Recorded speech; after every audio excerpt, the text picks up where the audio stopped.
Here we go. Here we go. Here we go. Here we go. We are recording and we're getting ready to go on Facebook and on LinkedIn and wherever else we're going to be sharing this. We'll be sharing this with the It's like world. magical. It's like seeds. You plant them, and you never know where they're going to end up or how they're going to spread and go. It's so cool. So today we're talking about parenting, and I have Pam here, who is the parenting expert. Are you the parenting expert? I am. I mean, I've gone through it with my own kids. I've gone through it with myself. One of the kind of jokes at the end of the parenting program that I have is you realize at the end, you're like, oh, this is all the stuff I got to do for myself, not just for my kids. Oh, Yeah. yeah. Yeah, that's pretty amazing. Yeah. So you started asking me some questions before about my kids. I have 5 children myself. Mm-hmm. I'm always looking to be a better parent. I'm always looking to eradicate entitlement in order to allow my kids to have a better life than I did. And sometimes my kids try to take control of me. Well, it is completely normal and appropriate for kids to try to take control because that is what life is all about. It's about emerging and coming into our own. And so we want to hold space and encourage our kids to take control in ways that are acceptable and copacetic in the flow of our family. So that's one of the kind of secret sauces of peace power parenting is like you create these beautiful opportunities for your kids to take control so that then they can choose things that are all acceptable to you. And then they don't feel the need to have the power struggles in the areas that you just don't want there to be power struggles, right? So I'll tell you some things. You'll talk a little bit about your program, but first I want to ask you, like, I have my kids and they don't want to go to sleep on time. How do I get them to? I'm sure there are other parents that resonate. If you're watching this in the comments, let me know that you resonate. My kids want to go to sleep as late as possible. They want to be playing video games. Who can blame them, right? Who can blame them? Life is so fun. So it's completely normal and completely appropriate that kids do not want to go to sleep. Because like, do you want to go to sleep? Before you matured and realized that sleep is one of the foundational needs for us to be healthy, did you want to go to sleep? No. I'm sure you were just like me. We'd want to stay up all night. I was convinced I was a night owl, which actually isn't really the case. But anyway, back. So you have 5 kids, right? So what are the age groups? What's the age range? So the oldest is turning 12. Mm-hmm. The second, so the oldest is a girl, the second is a girl, then boy, and then girl. So the oldest is 12. The second is turning 10 this week. And then the third is a boy. He's 7, and then 4, and then 2, essentially. I love you. I love you. Yeah. So here's the deal, right? You know, as well as any parent, that each of our kids has their own unique personality. Oh, right? absolutely. Yeah. And it is humbling, like how different our kids can be. And I don't know how you are with your wife, my partner, my husband and I are very, very different. And so it's first we have to just kind of hold space for and appreciate that we are all cut from very different cloths in terms of our needs hierarchies, right? And this is really important because the more you can really get into your child's head and heart around their unique need hierarchies, that's when you can really start to make sure they feel like their needs are met and you can get your needs met in terms of getting them to go to bed on time. So that's one of the kind of secrets is that there's a lot of different ways to do this. And I'm sure you're familiar with all the different personality tests because we know that it's really empowering as adults to understand what our unique strengths are so we can use them to go out and make the world a better place. And it's the same thing for our kids. And so for me, like my kids, one of them is a fire child. And there's this great program by Dr. Stephen Cowan at Turn Us All Kids, where it's actually, you can do this with your kids. It's a kind of a kid personality assessment. And so you can see which one of your kids is like, my son is a fire child. His number one core need, like the top hierarchy of his value, driven need, level is all around joy and play. And so my son wants to stay up late because he wants to play. My daughter actually is a water child. And so her number one need is rest, which you'd think would make her want to go to sleep. But actually there's this kind of resting awakeness that she craves. And so she actually wants to stay up to have that downtime because she is, she's almost 12. She's 12 too, like yours. And she, is working really hard in school at this point in her life and all of this stuff going on. So she wants to stay up late for a totally different reason than my son. And so this is really important because when you're looking at your family dynamic and you're trying to get your kids to cooperate and do what you want them to do, go to bed on time because it's important for their rest and for their health and for your sanity, basically, it's really important to look at your kids and realize that they have different reasons in their head and their heart for wanting to stay up. And by speaking to them and helping them feel connected and cared for, then you can get them to behave in the way that you want them to behave. Does that make sense? I get it. So getting to know your kids, getting to know their personalities, and then getting to understand them. And then, okay, so I take the test. I figure out, okay, one's water, one's fire, one's a garbage truck. Yep. One's a train. I'm wood. I'm all about growth, right? Wood. Okay. Yep. I'm also probably wood about growth. Yeah. So then what do you do with that? Yeah. So basically with my daughter, I speak to her kind of values and her needs. Like, listen, I know you need to feel like you have downtime. I get it. How can we accomplish that and still accomplish this really important goal of a need of you getting sleep? So she's 12, so we can have a deeper rational conversation around it, right? And so she feels cared for. She feels safe. She feels like she's getting her needs met. She's more likely to be flexible with me. My littler guy, he's 9. He's not as rational. We're getting there, but he's not as rational. But I can still do the same thing with him where I'm like, listen, I know you want to play your game, because him, it's all about the video games and the time with the friends and the playing and the watching fun TV and all of that. So I'm like, listen, I get it. I know. I want to do this too. We're going to be able to do this again in the morning. So he has, you're kind of addressing the fear of missing out for him. He's got that big fear of missing out. He doesn't want to miss out on anything fun. Like that's like, I can't miss out on any fun. So I'm like, I get it. We're going to have fun now. And then you can choose when you want to go to sleep, because again, you're giving them that semblance of control, which is a super powerful tactic. I'm sure you know as a parent, you can choose. Do you want to go to sleep and start the process after you play the game for 5 more minutes? Or do you want to choose to watch a show for 10 more minutes? You can give them appropriate kind of wiggle room and let them choose so they feel like they're in control, which makes them feel more secure, more likely to compromise and kind of meet you where you are. And then you're kind of speaking in this case to his core need of play and joy, and that we're going to do this in the morning. So you're not missing out on anything, I promise. And so you see how each kid is a slightly different tactic. Right. And it'll work differently depending on your kid's personality. Yeah. So once you get, you get to know their needs. So then you give them options that they can choose, so they feel a sense of control, but it's within a framework. You give them 2 different options. Both of them will get you what you want, but this way you can make them aware that they're getting what they want. So it should be fair for them to give in to something with you. It's like you're actually able to get them out of their head into their heart because they feel safe, right? You know this. When we're in fight or flight, we get triggered. It's hard for us to make good choices. We're in that kind of reactive mode. So if we can help our kids feel safe, feel cared for, feel connected, they're much more likely to relax and be more flexible. And the other piece to this, depending on the age of your child and the personality of your child, some kids need more of a kind of a runway in terms of any transition, right? So some kids have a much harder time with those transitions. So you want to say, okay, we're going to bed in an hour, we're going to bed in a half an hour, we're going to bed in 10 minutes, we're going to bed in 5 minutes, whatever the age appropriate kind of amount of time is for your kid. So they can because my son, if I forget to tell him that bedtime is in 10, he'll freak out, like literally freak out. And I'm like, okay, that was my fault.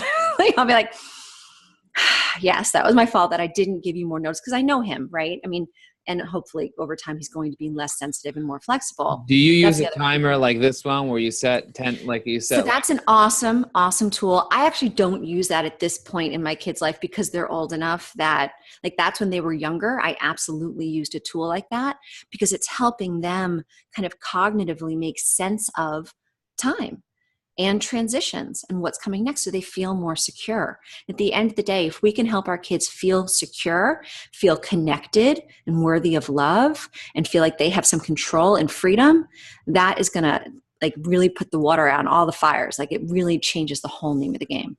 What about if you mentioned that you and your husband are not necessarily seeing things eye to eye? Yes. What about if, like many spouses, they say opposites attract, and yes. That only works in the beginning.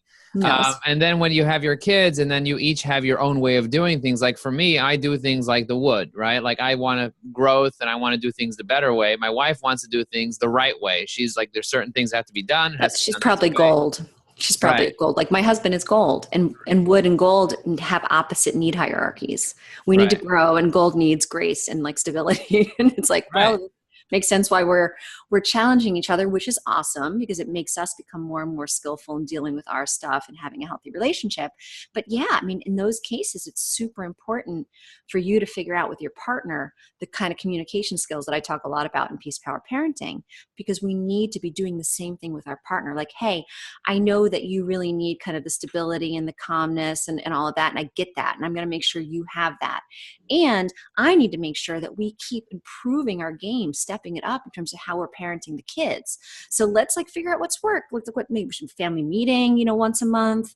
My husband and I have kind of transitioned to looking at our family in the same way that we look at our businesses, that we have like meetings and agendas and make sure that we're on top of all of the important things. So none of us ever feel like triggered, like it's out of nowhere. It's really all the same stuff that I teach for the parenting stuff. It all works with our partner too. Cool. So you cover how to manage your children. You cover how to manage your own emotions, like how to deal with maybe you're feeling like for a long time, I felt like I wasn't a good parent. Totally. And I had to come around to realizing that was just all me. You ask your kids are like, no, I love you. You're amazing. But then I feel like maybe I'm not enough because I'm always out working. I'm always out networking. That guilt.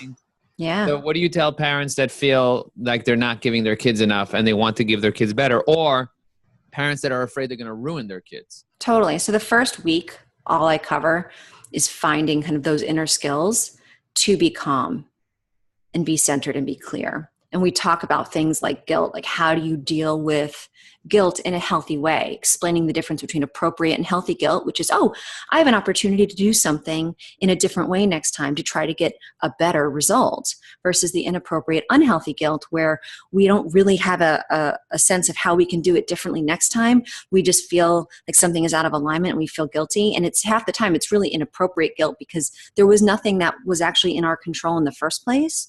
And so all we're doing is saddling ourselves with that kind of heavy spiritual baggage, which then keeps us from kind of being in a place of love and joy and connecting truly with both ourselves and our kids. And so the first whole week is those kind of mindfulness, self-care skills where we can improve our emotional and spiritual intelligence to handle life, both our own life and life with the family and work life, from this place of kind of clear, calm centeredness. And so there's a whole, a lot of practices, daily practices. And Peace Power Parenting is all about practices. So I do talk about the theory behind it, but at the end of the day, at the end of each lesson, it's like, all right, this is what you're going to practice. Because practice is how we start to change our habits, right? And that's how we get different results. We can't improve things by doing things the same way we've always done them. Right. So you got to change things up, find a better way to do things. So tell me a little bit about the program. How does the program work? Sure. So it's a 4-week online program where you get daily lessons, videos that you can watch on your own time whenever works from any device that is internet connected. And there's a workbook. So there's the practices that go along with it. And each week there's actually 6 weeks. They give 2 extra weeks at the end to help support group coaching. So you get to kind of come just like we are doing now on Zoom, and we chat live around what's working, what's not, where are you stuck, how do you implement it, well, what about when this happens, what about when that happens, but basically you're learning the practices and then implementing the practices and then getting the support from me in real time as you're like, okay, I'm doing this and I'm stuck in this way, or how long is this going to take, or my child is particularly hard in this way, and all the different things that when we start to apply it, it's real life. And how long is each daily video? How much time does somebody need to commit to this? Because a lot of people buy courses and then they don't use the courses because you don't have time. You're busy, right? Yeah. So each week is a little bit different. So the first week, the lessons are shorter. So it's around 2 hours of videos over the 7 days. And then it gets up to about 3.5 hours by the fourth, because the fourth week is when we really dive into discipline and how we discipline to empower our kids. There's a lot of practices in that are, it's a little bit more to explain and really get comfortable with to practice. So all in all, at the most it would be about 3.5 hours of videos over the course of the week. And then you have the group coaching, which is about an hour a week. And then the worksheets, the workbook, the practice, that's your day-to-day life. So it's not like I'm asking you to sit down and do an hour, run or jog. Like if this were a fitness routine, right? We'd be like, okay, well, what are your practices? You got to listen to me talk about it, and then you have to go do it. And so it's that kind of twice the amount of work. But since this is really just your day-to-day life, most of the practices you're integrating as you go, and you have the workbook with you to remember, okay, today I'm practicing the give skill. So I'm going to be gentle. I'm going to be interested. I'm going to be validating. I'm going to be easy. And okay, what's validation again? And I got my workbook there with the 6 levels of validation, and you're practicing it as you go. So the practice itself isn't really extra time. There's a couple little things like breathing exercises, a minute or 2 here and there that we want to be doing to improve our mindfulness, stuff like that. But really all in, I'd say about 4 to 5 hours a week is what you need for these 4 weeks to really, really experience a huge change, huge shift, uptick in both your calmness, your confidence, your joy of the day-to-day moments, day-to-day challenges, and then the pride in how you're handling it and how your kids are going to be out in the world. So if somebody wants to sign up to this program, it sounds like a very interesting program. Where does somebody go to buy the program? So peacepowerparenting.com is the main site. I think you're going to share a particular link, right? Because you're helping me out here. And just so everybody knows, I'm doing this out of love and commitment to making the world a better place. And so the way that I'm doing all this is I'm asking ambassadors like you to sign up to help me spread the word. And then half of all the signups are going to my ambassadors, because I really want this to be a kind of shared value for everybody in the community, because I want this to spread. I want the more people that are practicing these skills with themselves and with their families, the more our world is going to be a more loving and caring place. Awesome. So it looks like your is registration open right now? It is. I opened registration yesterday. There's an early bird special. If you sign up by the end of today, you get an extra 60-minute one-on-one coaching session with me. Cool. That's really exciting. Yes, it is. It's really good. The people that went through the beta last month, we finished in March, they had an absolutely transformative experience. So it feels really in alignment to be doing this work. It's pure joy. It doesn't feel like work at all. You know me, I could just talk about this stuff all day. It's just pleasure. So parenting could be crazy, hard, and messy. And each time you lose it with your child, you get a stinking or a sinking feeling in your pit of your stomach. Yeah. So does that happen to you? Do you lose it with your kids sometimes? I personally don't lose it with my kids, but I see many other people losing it. Mm-hmm. I feel like I just stay calm. Like I used to, but I worked on myself a lot. So I don't feel like I lose it with them. Mm-hmm. Sometimes, they do things that are not safe, like they'll run away or whatever it is. And I have to restrain them from killing themselves, like running across the street in anger or whatever it is. Mm-hmm. So those are times that things get a little challenging. Yeah. But for the most part, I learned how to kind of give them calm, space, stay calm, let them know that I care about them. And, this is a really great course for anybody that really wants to understand how to allow their kids to grow. How to get out of their kids' way. Like people are afraid, I'm going to ruin my kids. You're not going to ruin your kids. You just have to get out of their way. Yeah. And this is a great course that will teach you how to kind of get out of their way and be support there them when they need it. Yeah. Be there as support. I always say it's like a dance. It's this art form of giving them enough space so they can breathe and they can make mistakes, because making mistakes is how we grow, as we all know, right? So you have to give your kids the space to make the safe mistakes, not the running across the street when they're angry mistakes, right? So you have to be within arm's reach. And then teach your children the skills that they are going to need for their kids as well. So my parents didn't necessarily teach me the skills that I have of emotional intelligence and how to stay calm and how to speak to my children. My father would just give me a whack or something if that was appropriate, especially if I hit my sisters.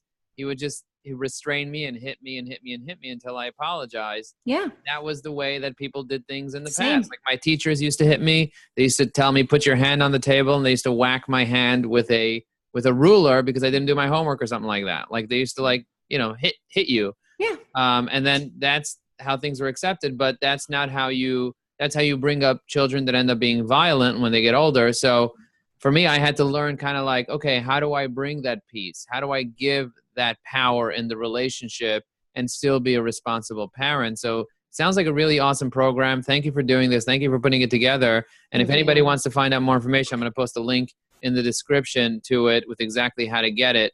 So go ahead and let us know what you think. And if you have any questions, whether you decide to take the program or not take the program, if you have any questions, put them in the comment box so Pam can answer them, because she's here to add massive value. So Yeah, Pam, and the thanks. other thing, absolutely, sorry to cut you off, but the other thing, if you go to Peace Power Parenting, there's also a free ebook, The 4 Keys to Peace Power Parenting. So the first is to stay calm. The second is non-judgmental deep listening, so you can really understand what's going on with your kid, and then loving them wherever they are, communicating that loving kindness. And then the fourth is discipline to empower. So that's a free resource too for anybody who's interested. Cool. If you want to download the ebook, go to the website, put in your email, and you will get it going. Thank you very much for watching this. Thanks for being part of this, and I'll speak to you very soon. Thanks, guys. Stay motivated. Yeah.